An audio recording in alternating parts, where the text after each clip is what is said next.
வேளாண் பெருமக்கள் பயன்படுகின்ற வகையிலே பல்வேறு புதிய யுக்திகளை வேளாண்மை துறையிலே இன்றைக்கு புகுத்தி அதன் மூலமாக உழவர் நலத்துறை வேளாண் பெருமக்கள் தங்களுடைய விளைச்சலில் அதிகரிக்க செய்கின்ற வண்ணம் பல்வேறு நல்ல திட்டங்களை மாண்புமிகு தமிழ்நாடு முதலமைச்சர் தலைவர் தளபதிகளுடைய அரசு இன்றைக்கு தந்து கொண்டிருக்கிறது.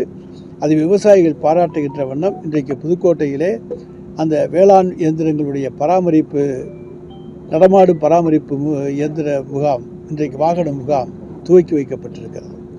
நம்ம மாவட்டத்துக்கு கொடுக்கப்பட்ட இயந்திரங்கள் வெளி மாவட்டத்துக்கு போகிறதா விவசாயிகள் தொடர்ந்து குற்றச்சாட்டு வச்சிருக்காங்க. இப்போ அதெல்லாம் திருப்பி வந்துருச்சா? அதாவது சில மாவட்டங்கள்லேருந்து நம்ம மாவட்டத்துக்கு வரும், இங்கேருந்து அங்கே போகும். எங்கே தேவையோ தேவைப்படுகிற பொழுது கொடுத்து திருப்பி வாங்கிக் கொள்வது இயற்கை தான். எனவே நம்முடைய மாவட்டத்தை பொறுத்த வரைக்கும் அந்த பொருட்கள் இன்றைக்கு நம்முடைய மாவட்ட வேளாண் பெருமக்கள் பயன்படுத்துகின்ற வண்ணம், உழவர்கள் பயன்படுத்துகின்ற வண்ணம் போதுமான அளவுக்கு அரசு தந்திருப்பது இருக்கிறது. நேற்றுக்கு ஹைகோர்ட்ல அந்த ஆளுநருக்கு அதிருப்தி தெரிவிச்சிருக்காங்க. ஆளுநர் தண்டனை கைதியை விடுதலை செய்யறதுக்கு தமிழக முதல்வர் ஆணையிட்டும் ஆளுநர் இது வரைக்கும் அனுமதி கொடுக்காது ஏன் அப்படின்னு சொல்லி அதிருப்தி தெரிவிச்சிருக்காங்க. அதை நம்ம எப்படி சார்? அதான் உயர்நீதிமன்றமே அதிருப்தி தெரிவிச்சிருக்குன்னு சொன்னதுக்கப்புறம் நம்ம இன்னொரு கருத்தை சொல்லணுமா? உயர்நீதிமன்றமே அதிருப்தி தெரிவித்திருக்கிறது. இந்த வருஷம் அண்ணா பிறந்தநாள் விழா 2-3 நாள் வருது. இந்த வருஷத்துக்கு ஆயுள் தண்டனை கைதிகள் எவ்வளோ பேர் நம்ம பேசினோம், அது ஆளுநர் ஒப்புதல் அது குறிப்பிட்டு நாங்கள் அந்த காலகட்டத்தில் மாண்புமிகு முதலமைச்சர் அவர்கள் திரும்பி வெளிநாடு சுற்றுப்பயணம் சென்றிருக்கார். திரும்பியுடன் அதற்கான எத்தனை பேர் என்பதை அறிவிப்போமே தவிர, அது பொறுத்த வரைக்கும் இது செப்டம்பர் 15ஆம் தேதி தான் அன்றைக்கு ஆணை வெளியிட்டாலும் அதை தொடர்ந்து 1-2 வாரங்கள் காலம் எடுத்துக்கொண்டு நாங்கள் அவர்களையெல்லாம் அதாவது அவர்களுக்கெல்லாம் விடுதலை தருவது வழக்கம். எனவே இதில் ஆளுநர் காலம் தாழ்த்தி இருக்கார் அதிருப்தியை உயர்நீதிமன்றம் தெரிவித்திருக்கிறதுன்னு சொன்னால் அதுவே நம்மளுடைய கருத்தாகவும் எடுத்துக்கொள்ளலாம். சார், காவேரி குண்டாறு திட்டம் கிடப்பில் போடப்பட்டதாக விவசாயிகள் குற்றம் சாட்டுறாங்க. ஏற்கனவே கடந்த ஆட்சி காலத்தில் தொடங்கப்பட்டது. அதாவது ஒழுங்காக ஒரு திட்டத்தை துவங்க வேண்டும், அதுக்கு ஒழுங்காக நிதி திரட்ட வேண்டும், ஒழுங்காக இடங்களை தேர்ந்தெடுக்க வேண்டும். எதையுமே செய்யாமல் வெறும் அடிக்கல் நாட்டி விட்டு நாங்கள் திட்டத்தை துவக்கிவிட்டோம் என்று சொல்வதால் மட்டும் பயனில்லை. ஆனால் எங்களை பொறுத்த வரைக்கும் எந்த திட்டம் யார் துவங்கினாலும் அது மக்களுக்காக பயன்படுத்தப்பட வேண்டும் என்கிற நோக்கத்தோடு செயல்படுகிற முதலமைச்சர் தான் எங்களுடைய முதலமைச்சர். எனவே அந்த திட்டத்திலே என்னென்ன வகையிலே நில ஆக்கிரமிப்புகள்லாம் இருக்கின்றன, அது நில எடுப்புகள் இருக்கின்றன. எனவே நில ஆக்கிரமிப்புகளை அகற்றி நில எடுப்புகளை இன்றைக்கு முதல்படுத்தி நில எடுப்புகள் முடிந்த பிறகுதான் கால்வாய் வெட்ட முடியும். அடுத்தவர்களுடைய நிலத்தில் போய் நாம் கால்வாய் வெட்ட முடியாது. எனவே அதற்காக தனியாக ஒரு டிஆர்ஓ நியமிக்கப்பட்டிருக்கின்றார். எனவே அதுக்கான நில எடுப்பு பணிகள் நடந்து கொண்டிருக்கின்றன. நில எடுப்பு பணி நடக்கிற போது உங்களுக்கு தெரியும், சிலர் கோர்ட்டுக்கு போவாங்க, ஸ்டே வாங்குவாங்க. அப்புறம் அந்த ஸ்டேயை உடைக்கணும், ஸ்டேயை ரத்து செய்யணும்.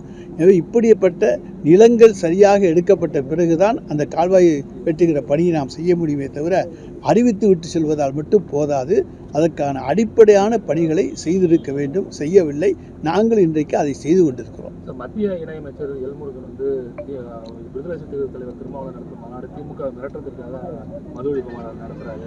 அதாவது எங்களுடைய நண்பர்கள் யாரும் எங்களை மிரட்ட முடியாது, திமுகவை எந்த கட்சியும் மிரட்ட முடியாது. மிசாவிலேயே நாங்கள் அதை பண்ணே பயப்படாதவங்க.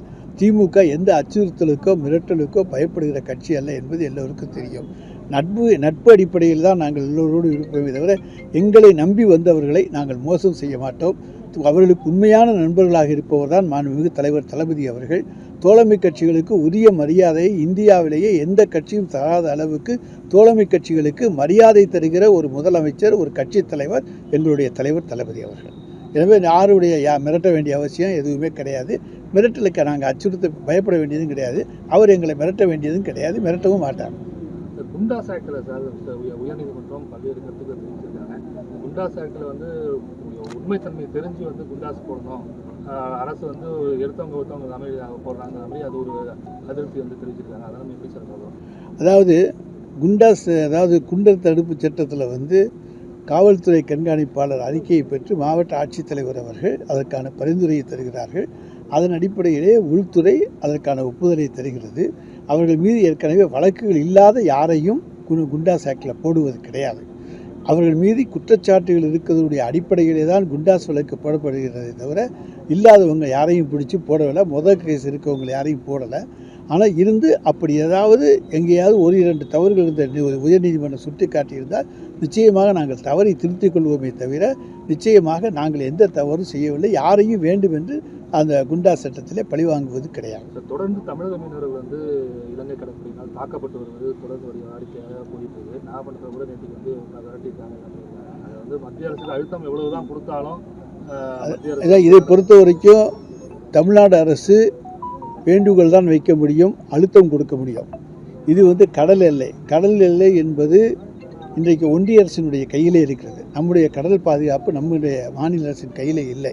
கடலோரத்தில் இருக்கக்கூடிய பகுதிகளை மட்டுமே நம்முடைய கடலோர காவல்துறை கண்காணிக்க முடியும். அதற்கு பிறகு உள்ளே சென்றோமையானால் அங்கே இருக்கக்கூடிய கடலை பாதுகாக்கின்றது, இந்திய எல்லையை பாதுகாக்க வேண்டியது, இந்தியாவுக்குள் அந்நிய கப்பல்கள் நுழையாமல் பாதுகாப்பது, இதெல்லாம் நம்முடைய கடற்படையினுடைய வேலை. இங்கே இருக்கக்கூடிய மீனவர்கள் சில சமயம் அவர்களை இலங்கை கடற்படையே துரத்தி சென்று பிடித்து வருகிறது என்று கூட குற்றச்சாட்டுகள் வருகின்றன. எனவே இந்திய கடற்படைக்குத்தான் நாம் இதை வந்து அழுத்தம் கொடுக்க வேண்டும். உள்துறை அமைச்சகத்துக்கு மாண்புமிகு தமிழ்நாடு முதலமைச்சர் அவர்கள் தமிழ்நாடு மீனவர்களுடைய நிலைமை பற்றி அடிக்கடி கடிதம் எழுதி அதன் மூலமாக சிலரை நாங்கள் இன்றைக்கு விடுதலையும் செய்திருக்கின்றோம்.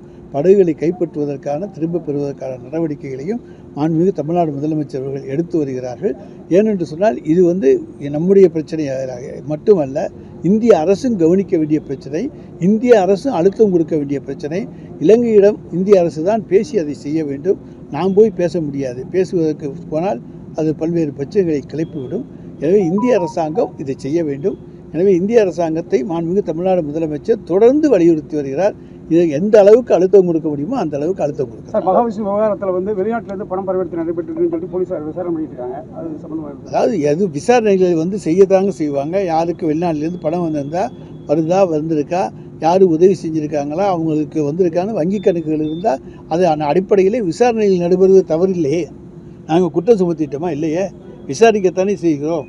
விசாரணை என்பது நடைமுறையில் இருக்க தானே வேணும். வெளிநாட்டு உதவிகள் இருக்கிறதா என்று யாராவது சொல்லியிருந்தாலோ, கடிதம் கொடுத்திருந்தாலோ, புகார் சொல்லியிருந்தாலோ அது உண்மையா என்று பார்ப்பதிலே தவறில்லையே. அது மூலம் குற்றமாக சுற்றிருக்கோம். அது வந்து ஈடியினுடைய வேலை. வெளிநாட்டு பணம் நாங்கள் வந்திருக்கா வரலையான்னு பார்க்கக்கூடிய பொறுப்பு எங்களுக்கு இருக்குது. அதனுடைய அடிப்படையில் பார்க்கலாமே தவிர வேறு ஒன்றுமில்லை. நாங்கள் யாரையும் பழி வாங்க மாட்டோம்.